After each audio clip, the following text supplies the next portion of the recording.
तर मित्रांनो, संपूर्ण भारत यात्रेचा हा आपला लास्ट ब्लॉग आहे. तर झालं असं की मा वडिलांची तब्येत दिवसांदिवस खूप खराब होत चालली असतं माझ्यानं. तर त्याच्यानं मला घरी जावं लागते.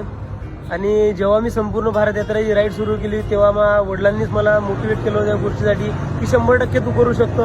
1000 प्रश्न आले होते, मी त्यांची उत्तर विचारले होते की असं आहे, काय करू, हे ते. तर सगळं मला व्यवस्थित सांगलं होतं, पण आता त्यांची तब्येत बरोबर नाही, त्याच्यानं मला घरी जावं लागते.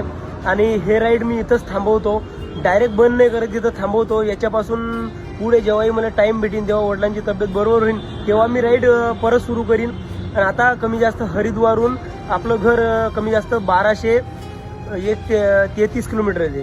12 ते 33 34 किलोमीटर काहीतरी ते कमी जास्त आपल्यासाठी काही जास्त अंतर नाही. तो एक 6 ते 7 दिवसामध्ये आपण घरी पोहोचून जाऊ मित्रांनो.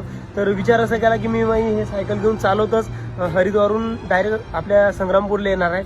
तर त्याच्यानं हे राईड अडीच थांबवतो मी. जसा मला टाईम भेटेन तशी मी राईड कंटिन्यू करेन मित्रांनो. पण मी सांगतो की राईड नंतर बी होतील, पण सगळ्यात पहिले की आपला मेन परिवार. तर ठीक आहे मित्रांनो, आता हे राईड इथंच थांबवतो आणि जेव्हा मला परत टाईम भेटेन मी तेव्हा हे राईड सुरू करेन. हर हर महादेव, जय महाराष्ट्र मित्रांनो.